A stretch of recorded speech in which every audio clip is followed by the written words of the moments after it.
Hello everyone.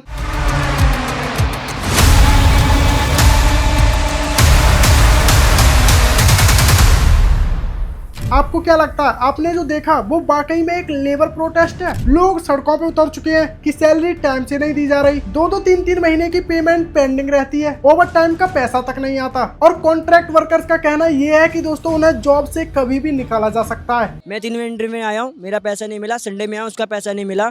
ठीक है, जब हम आवाज करते हैं तो बोलते तो मैं रिजाइन करवा देंगे, धमकी देते हैं छोड़ने की। परमानेंट जॉब बिल्कुल ना के बराबर है। और सबसे बड़ी चीज, महंगाई बढ़ती जा रही है लेकिन सैलरी बढ़ने का दूर दूर तक नामो निशान नहीं है, जिसके चलते रेंट, फूड, ट्रेवल जैसी चीजों को अफोर्ड नहीं कर पाते। आज के इस वीडियो में आइए दोस्तों हमारे देश में हो रहे लेबर प्रोटेस्ट को गहराई से जानते हैं।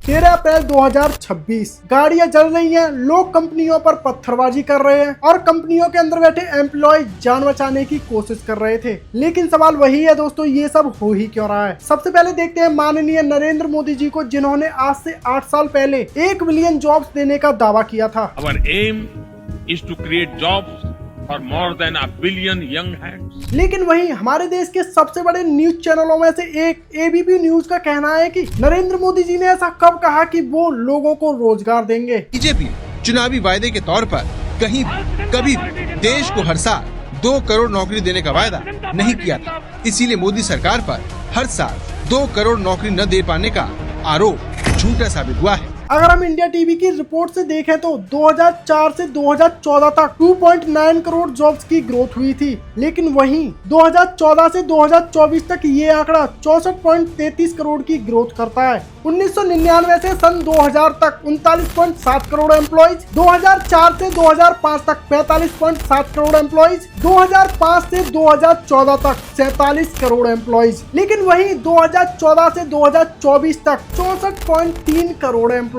मतलब 2004 से 2014 तक ग्रोथ इतनी स्लो होती है कि इकोनॉमिक्स ने इसे जॉबलेस ग्रोथ भी बोल दिया था। डिफरेंट देख रहे हो दोस्तों, 2004 से 2014 का और 2014 से 2026 का। लेकिन फिर भी लोग सड़कों पे प्रोटेस्ट क्यों कर रहे हैं, गाड़ियां क्यों जला रहे हैं, पत्थरबाजी क्यों हो रही है? इसका कारण है दोस्तों कंपनियों की मनमानी। मान लीजिए जब सरकार ने हमारी मांग नहीं पूरी करती, नहीं पास करती, नहीं मानते, कोई दिक्कत नहीं। जब सरकार ने हमारी बिल पास कर दी, क्यों नहीं कंपनी मान रहे? ग्राउंड रिपोर्ट के मुताबिक एक अनस्किल मजदूर उन्होंने एवरेज 12 घंटे काम करके 13 से 15 हजार ही कमा पाता है, लेकिन वहीं एक स्किलफुल मजदूर इनसे थोड़ा ज्यादा, करीब 15 से 18 हजार। इतनी महंगाई का जमाना है, गैस देखो 1 किलो 500 रुपए में मिल रहा है, वो भी 4 दिन नहीं चला, हमारी 9,500 रुपए सैलरी है। लेकिन वही हम खर्चे की बात करें दोस्तों, ये लोग एक रूम का रेंट समथिंग 3 से 5 हजार देते हैं, खाना 4 से 6 हजार, बच्चों की पढ़ाई और एक्स्ट्रा खर्चों को तो ये लोग अफोर्ड भी नहीं कर पाते। अभी कितना हुआ हमारा एक दिन का?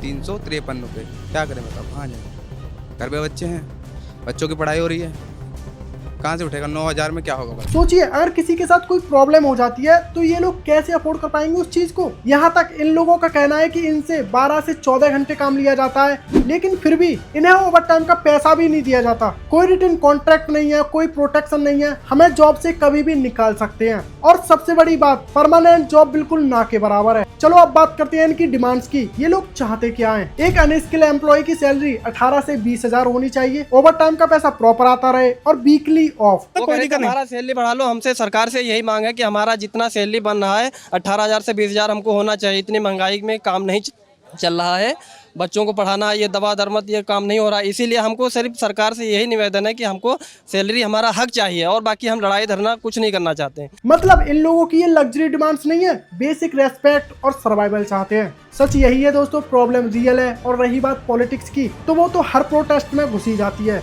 खैर, आपकी क्या राय कमेंट में जरूर बताएं और वीडियो पसंद आई तो लाइक मारो।